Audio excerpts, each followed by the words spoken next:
Hello, everybody. Steve Politi, NJ Advanced Media, here at High Point Solutions Stadium for another edition of the Rebuilding Rutgers podcast. I'm here with Keith Sargent and Ryan Dunleavy. I'm just tired of coming up with witty ways of describing the two of you.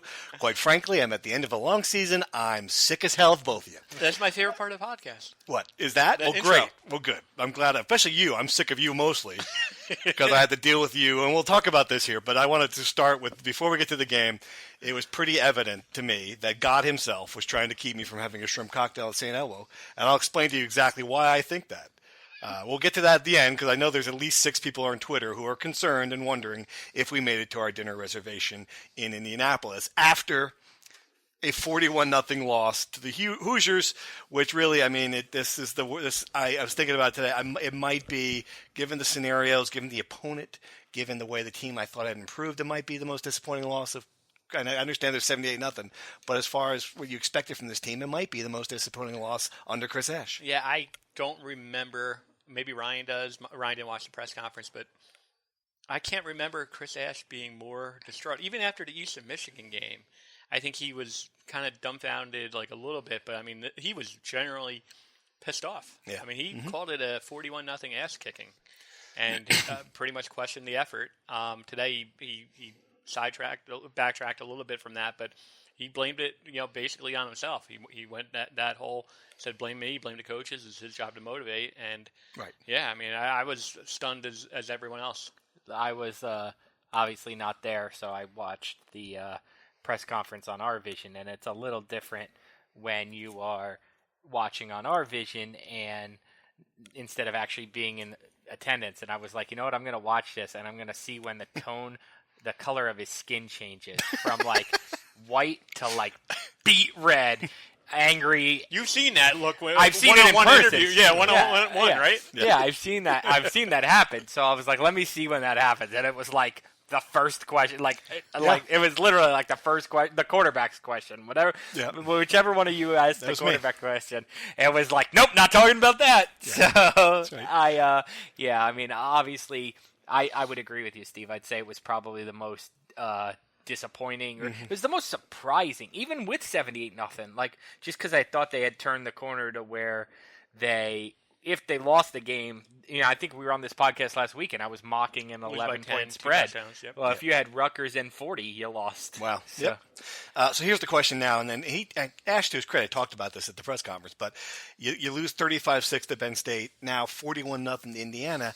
If it's another 30 or 40 point type loss this weekend against Michigan State, all right, do you look at this season differently? And I ask because I think the three of us would be in agreement that just, 2 weeks ago, we were going to declare it a resounding success. You're going to say you win 4 games, 3 of them in the Big Ten. You didn't get your 78-0 to Michigan. Do you think that having those 3, if it's another lopsided loss to end the season, that suddenly people are going to perceive this differently?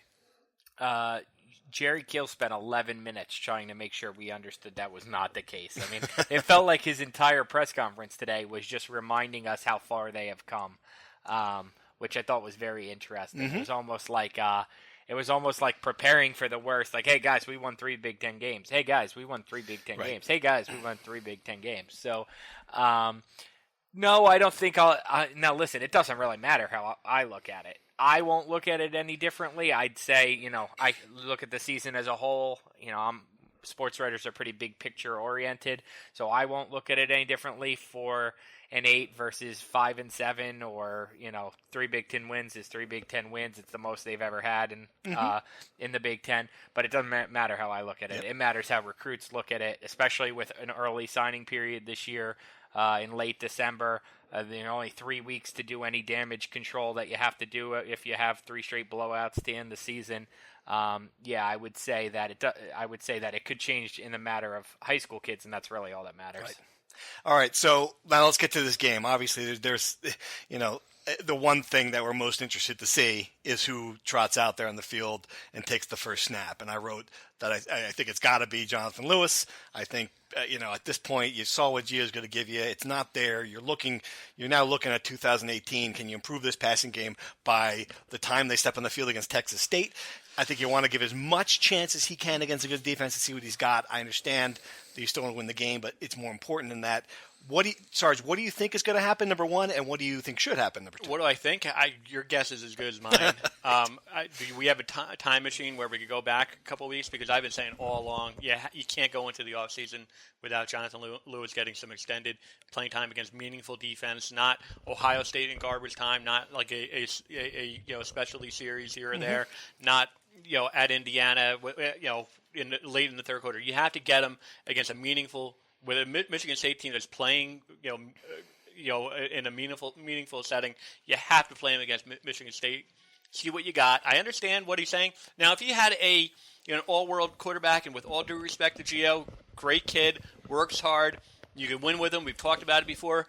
If you had an all-world quarterback, you would say, got to play him. You got to win this game for the seniors. All that. I get that, but no one in this room can tell me that Jonathan Lewis is going to be a big downgrade from Gio. We just don't know. Right. We just don't know.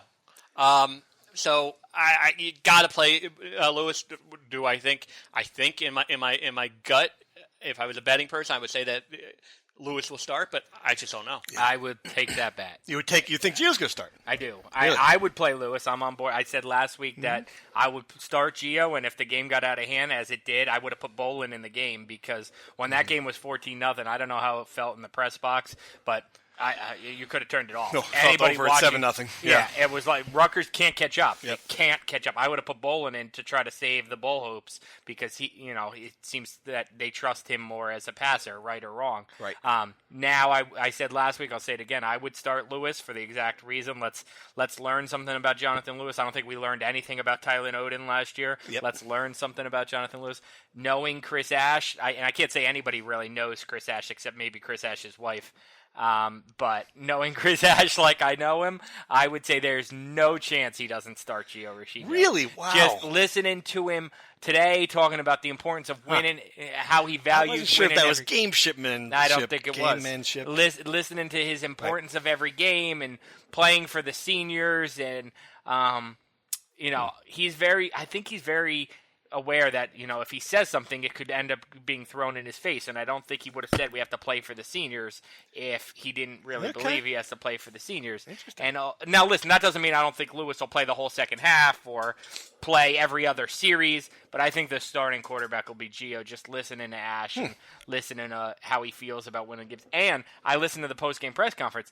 He was very clear. He did not put Jonathan Lewis in against Indiana to get a look at Jonathan Lewis. He put him in, whether it was he could have been a 6-year senior. He put him in the game because of the score dictated it, and that's when you put your backup quarterback in, et cetera, et cetera. Not to get a look at a freshman. He did it because you bench your senior quarterback when you're losing 41-0. Very true. Very true. Yeah, I will say this too. If Gio does start, I will amend every single prediction between now and next September that Gio will be the starting quarterback in 2018, because Gio can't be the starting quarterback. I don't know. I mean, I like the kid, but that's a whole nother issue. Well, if you entirely. listen to what Jerry Kill last week talked about, it's just how he needs reps, and that they've spent the entire year, splitting it in practice between Gio and Kyle Bolin and Lewis. Then a week ago, Jerry Kill talked about giving Gio 75% of the practice reps, 75 to 80%. I mean, it might be that. They might be looking at it as saying, you know what? He's the best we have in the program. He's going to be the best we have with 2 freshmen coming in. He's going to be the best. He's going to be better than Jonathan Lewis. And let's just spend the entire offseason getting this kid as many reps as possible, getting as much. But isn't that what they did last year? Yeah, that's what or what they were supposed to do last year? I don't know.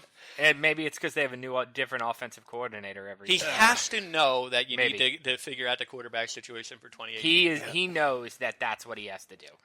He has said many times that everything else takes a back seat to making sure you have the right quarterback. All right, well, we can cover that in the season wrap next week. And a little spoiler alert, guys, we have another podcast next week. All right, let's do true or false here. As always, going to give you a comment. You give me a true or false. Number one, Chris Ash needs to give the seniors as much an opportunity as possible to play on Saturday to win one last game. They've earned it. True or false? False. Dunleavy? False. True or false? Forget the seniors. The kids need to play as much as possible. This is all about next season. True or false? The opposite of what Chris Ash said. Exactly. True or false? True. Yeah, okay, I think we're all on page here. We disagree with him there. All right, Indiana has a big lead in the head-to-head matchup between these two programs, and that's a major problem. True or false? False. Okay. Yeah, I say false. Number 4, Jerry Kill will be back next season. True or false? Can I change my answer now and in 10 minutes and then 10 minutes after that? And then True or that's false? I'll say true. I'm going to say true. I'm going to go in the other direction. We'll discuss this. Michigan State is the Big Ten program Rutgers should model itself after. True or false? True. Said Agreed, it all totally. Or I Iowa. wrote that. Or Iowa. A year and a half ago. All right, here we go. Rapid round. Gus Edwards is this team's MVP. True or false? Dunleavy. True. False. Jawan Harris is this team's MVP. True or false? Dunleavy. False. Ryan Anderson, the punter, is this team's MVP. True or false? Dunleavy. False. True. Oh, my God. I was going to ask this, the final one. I mean, Chris I was Ash going to ask talked this. all- I haven't mentioned the team MVP. True or false? But since you both... You haven't mentioned it. Who is it? well, I don't. That's a great question. That's why I brought this up. I think it's a fascinating thing. Well, who is your vote? We just gave you our votes. I know I did. And that's why I put this in here, because I just can't come up with a great... There's no logical They have a answer. Homer Hazel award that they Right. have to give to an MVP. I guess Gus Edwards, but you could argue that you could put anybody back. I got one. I got. Trevor It's been, Morris. Hold on, Trevor it's been Morris? some interesting things. Trevor In Morris 20 has was it last year? 99 tackles. Hold on. In 2013, Karan Pratt won the team MVP. Yeah. He had 0 touchdowns. Who was it last Zero. year? It's going to be Trevor Morris. Yeah, 99 JPO. tackles. It was 3.5. JPO. Okay, great. It's going to be Trevor Morris. I think it's gonna 99 be Gus tackles, Edwards. 3.5 tackles for loss, half a sack, pass. I mean, it's going to be Trevor Morris. Well, how about if you're going to do that? How about veto. Dorian Miller? Why don't you give it to a leader, a natural guy, offensive Could be. lineman? You know, Yeah. you Well, they can't have really a judge they it. have a Paul Robeson award or something for that. okay. Dorian Miller will win for sure. But the Yeah. team's on the field MVP. There is really not one guy. I think who it's Gus you- Edwards. I mean, how many? Sorry, do you have the stats? What does Gus Edwards have? Like 700 yards and 7 touchdowns. I know he's or not something? leading the team in, Yeah, he has- average per No, carry. not average, but Yeah. In conference games, he has 502. Okay, well that's pretty good. And for total. the season, he has 703. How many TDs 6. and 1 receiving? Averaging 64 yards per When's the last per time game. a Rutgers running back had 7 Yeah. touchdowns? All right, that's a good point. Brian Leonard. All right, on the other thing we discussed, you both at this point really think Jerry Kill's going to be back? Today, at this Point today, November, whatever the heck it last is. week, if we talked about this last Monday, I did not. Yeah. Today I do. I hear different things from different people behind the scenes. Without getting into too much, literally, I hear a different thing depending on who you talk to, whether it's another coach or a player or whoever. I an guess he just administrator. wasn't very convincing when you asked him Correct, today. he The answer was was not. not. Oh, of course I'm coming back. It was my That's health. what you wanted to. You wanted to yeah. hear. I want to come back. This is the Yeah, place this I has want been to be. great. I'm going to get this job done. It was more or less like, well, I plan on being here, and if my health allows me. It And was we've kind heard. of ooh. And here's the problem: Jerry Kill, much like Chris Ash, is a victim of what Kyle Flood did. Jerry Kill's a victim of we don't believe you. That's the big 8 problem, other too. offensive Right, coordinators I know. have stood at that podium and said, "Yeah, I'll be back Yeah. next season," and not been back next Right. season. And then they always want you to believe, like Drew Maringer, like, "Oh, this was a job I didn't see coming," or Yeah, of course. Dave Brock, "I got a head coaching opportunity," or Ron. Well, Jerry Prince. Kill's not How- taking another job. How could I turn down? I think if Jerry Kill steps away, he's still going to be involved with the program like he was with Kansas State. I don't know like if, a fridge roll. Yeah, I can see that. But I think he'll be with the program in some capacity, and I think he'll probably be calling plays. Yeah, I'll tell you what I think they should do is I think he should be the offensive coordinator, and I think they should hire a quarterback. I coach. said the same thing. That's a good idea. Bring in with the 10th, and he won't.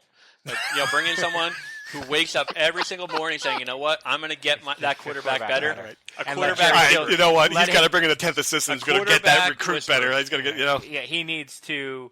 I let Jerry Kill just be some sort of mad scientist Yeah. drawing up plays and let somebody else deal with the deal with quarterbacks. the all day. quarterback. That's what I would do. Yep. The other thing is I I would also tell Jerry Kill, and this is hilarious, right? Has any coordinator of the 126th ranked offense in the country ever been so unanimous that he has to come back? I know, it is crazy. But I would just let Jerry Kill take a month off after the season or whatever, a month off between early signing period and spring training, get his health ready, do whatever he wants to. He doesn't need to be in the office every day burning the midnight oil like Henry Baker or AJ Blazik does. He doesn't need to do that. All right, this is senior day on Saturday. And I thought it'd be just for each of us to pick out one guy on this team and salute him for the off-the-field stuff. And because, we're around these guys, not a lot, but we see them once a week during the season. We see them when they're kids. I mean, not as much as you see them when they grow. But, you see them kind of grow into who they are as people. It's interesting to do. I've got, This is so heartfelt from you. Really. This is I'm seeing a whole different side of you. A whole different. You're gonna give me a hug when we're done with this. Yeah, this is why your wife loves you. Oh yeah, I can't even know my kids' names. I'm kidding. All right, so no, seriously though, this is what you get to know these kids. You feel good for them when they win, they lost, they stand up in front of you, ask them questions. All right, Sarge, give me one senior who you've come to admire during this last couple of years. Sebastian Joseph. Mm-hmm. I mean, he really just consummate. Always accommodating with the media. Little known fact. He wants to actually he might be doing a podcast next week. Once the season's over, Politi might be pushing aside because he wants to do broadcasting. I asked him today, and he wants to actually be like a TV, football commentator. He's good at it too. He's got really good. He's very well spoken. He's doing that whole our vision thing. He gets better, all along. He still wants to try for the NFL, but definitely, as accommodating as you can get within the program. Ryan? I'll take Darnell Davis. Okay. He's kind of the guy that Rutgers fans hang their hat on. We find these nobodies like the McCourties and we turn them into stars. Darnell Davis came here as a walk-on. The only reason he even got a chance is because Doug Graber, who was the coach here 25 years Great ago. Story. You're doing cover. Someone has to Google Darnell Davis. Google it, Darnell Davis, Doug Graber, NJ.com. I wrote it last year. Basically, Doug Graber made a phone call to Kyle Flood's recruiting office. Kyle Flood wouldn't even get on the phone with him. And somebody said, all right, we'll give this kid a chance. He's a walk-on. He doesn't start now, but he plays quite a bit. He's made some big plays, and you want to talk. He's a captain. Oh my God, he's a captain, and you want to talk about somebody who when they lose, when they lose big or when they win or whatever. He's the first one who's up there. He answers all the tough questions.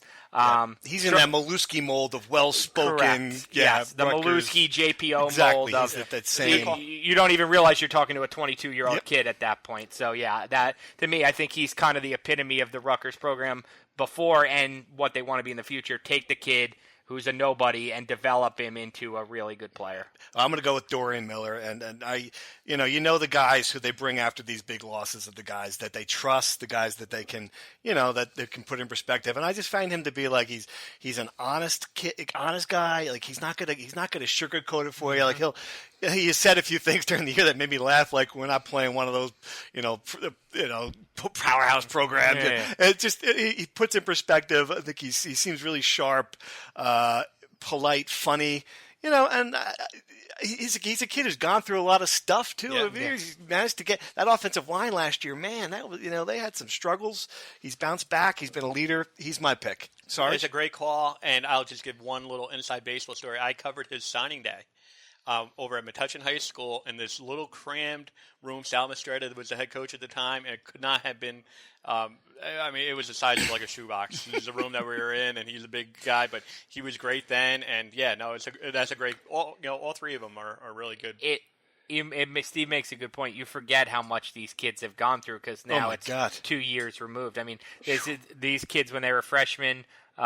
Beat Michigan and went to a bowl game, and now they haven't been to a bowl game for 3 straight years, and that's what senior classes hang their hat on. Yep. They went through the flood debacle. Sophomore years, they had cops coming into their building to take kids out in handcuffs. Yeah, I mean, think of the stuff that they've seen. Yeah, and that's how I felt about last year's senior class too, with Darius and JPO and Muller, and those kids went through it too. And now, maybe next year's senior class will be far enough removed, but these two kids were in the thick of a total change of Rutgers Rutgers football. And exactly, and if Ash goes to a bowl next year, if they're 7-5, and if this thing gets off in the right direction, they're part of the foundation. Absolutely. They always will be. Yeah. All right, so road trip time, and I know everyone's dying to hear how this ended up for Sarge and I. And I just got to tell, Dunleavy has not heard the entire story of this because he wasn't there. He decided to take the weekend off. I mean, I was.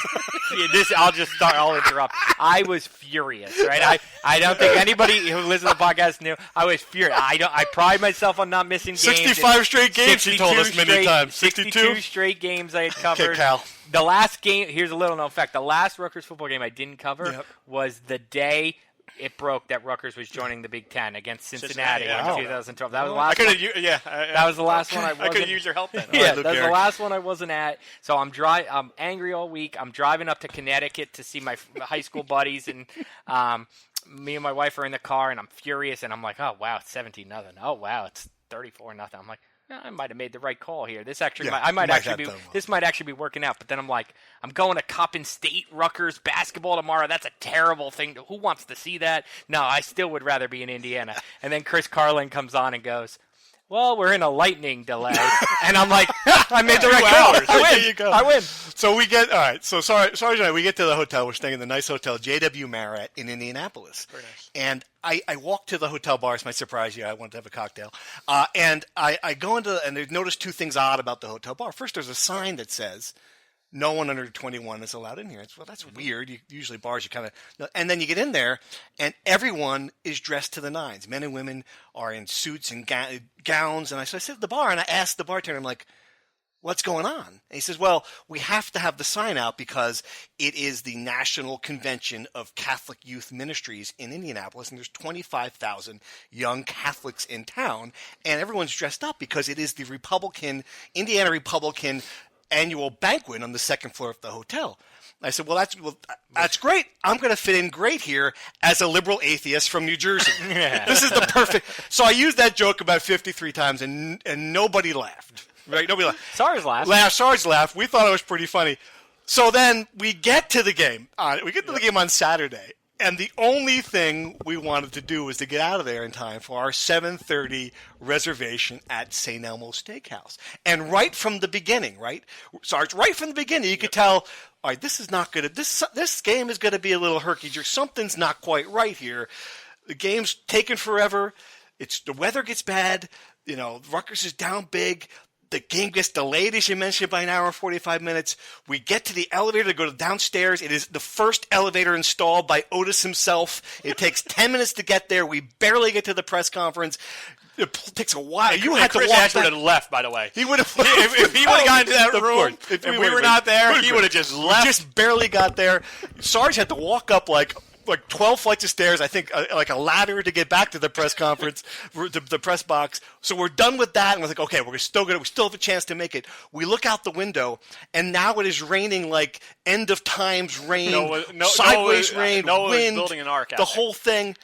I only have a dress shirt. I don't even have like a fleece. I had left it in the bar. So I get a garbage bag and I poke a hole. I poke a hole in the garbage bag. Did you get your fleece back? Oh, I did later on, but I didn't have it then. Okay. So I poked the hole in the garbage bag and put my glasses in the hole, and so I'm walking out, and the wind is blowing. I was debating whether or not you should just even poke a hole in there, or just end it right there, because just tie a zip tie around my neck. As bad as it gets. So we're walking through, and then the wind's blowing in the garbage bag. I can't see. I feel like Bishop Pickerling from Caddyshack in that scene in Caddyshack, where he's having the round of his life, and he looks up at God, and he says, after he misses the putt, and God strikes him down. With a lightning. I thought that God was going to strike me down for the joke about being a liberal Democrat in Indiana, atheist Democrat in Indiana. And at that moment, Sarge, I didn't tell you this, no. I made a deal with God. If we could have the shrimp cocktail at St. Elmo's, I'll be a Catholic Republican. So I've changed my mind.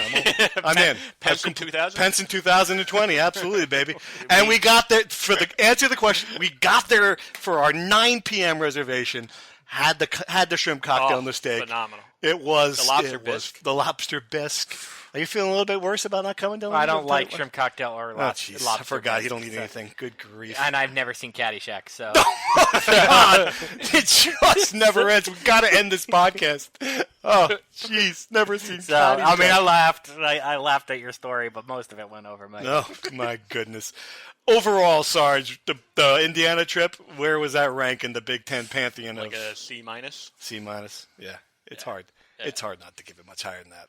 It's I laughed when Sarge said Ash would have left. Yeah, if you guys weren't in that press conference room, He would have. Well, a little inside baseball for the fans who don't know. He actually waited for Politi and I at the Michigan press conference. Yeah, and they had played decent. Yeah, that was but different. He actually waited. To his credit, he could have been in there and done and said, "Oh, no media, no questions." He would have been on the bus. Yeah, he would not have done that twice. That was a one-time favor from Chris chance. Ash. No chance. That's good. All right. So we got Michigan State. Well, I don't have any mean tweets, or I don't know if we've pissed off any fan. I think we pissed off the Indiana fan base, but we might not know about it. I don't know.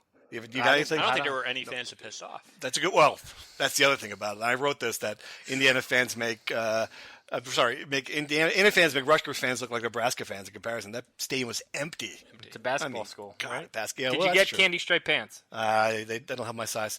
All right, Michigan State predictions. Last game of the year. What do you want to see from the Scarlet Knights? What do you expect to see? And will it be closer than these last 2 weeks? Sarge? Come full circle. I want to see Jonathan Lewis. Mm-hmm. I think they're going to play surprisingly competitively. I think Michigan State's, just is at a different level. But I think it's going to be very close. So they cover? 13 is the spread. Oh, yeah, I think they'll cover. Really? Yeah, I do. I think Michigan State doesn't score a whole lot of points either. They beat Maryland 17-7 Yeah, Saturday. I think it'll be like 20-13. Yeah, Maryland, Michigan State set football back like 100 years on Saturday. It was, oh my God. 2013 Michigan State. All right. You on the same board with that, or what do you think? No, I'm not. No. Wow. By the way, we shouldn't even ask you, and I meant to mention this. You are 7-5 this year. I'm 6-5 right now. You're 6-5 this year, and the 6 are. I mean, like the first question like of the SAT. My 4-year-old. Fill in your name and you get 400 points in the SAT or whatever the room say was. something you could not lose. I mean, I don't know how you're below the fans by, 2 games now? 2 games, probably. I mean, good grief. So this the year games really. I've gotten right are like Ohio State, Michigan, Penn Morgan State, Morgan State. It's Washington. tough.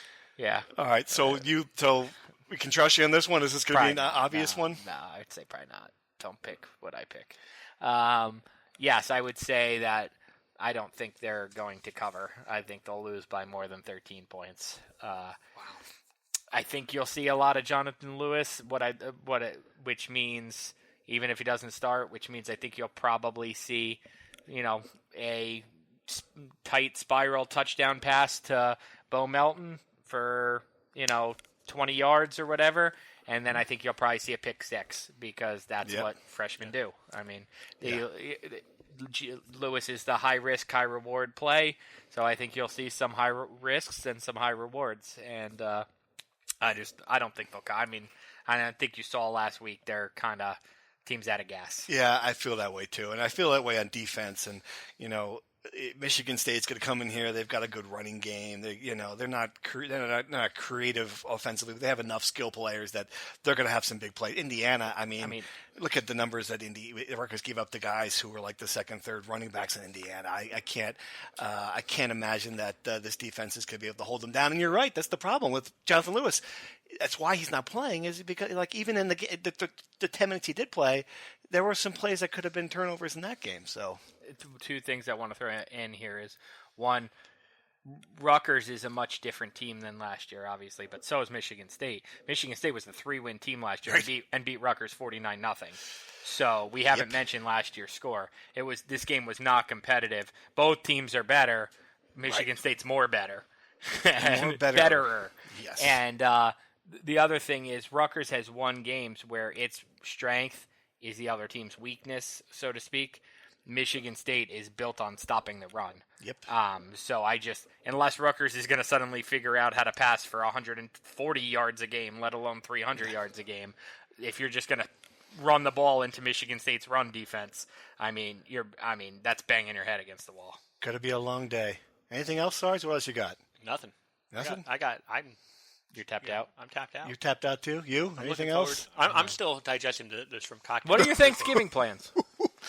Yeah, my Thanksgiving plans are Giants Redskins. Good grief. Mine is a conference call at 1 p.m. with Cash. He's gonna be in a chipper mood at 1 p.m. when we're Yeah. peppering him with, Who's your Who's your quarterback? quarterback? So Yeah. I did ask. I said, so game time decision, and he said nope. But that doesn't mean that we're gonna know on Thursday. Maybe he'll be a nice guy. Maybe he'll tell us. Is that what you want on Thursday and Thanksgiving? Are you getting ready to sit down for dinner? Do you really want to have to? I mean, I'm gonna That's have a good point. I could tell you. He might just announce it just to You know what? make us Let work. me tell you this. Both stories will already be written.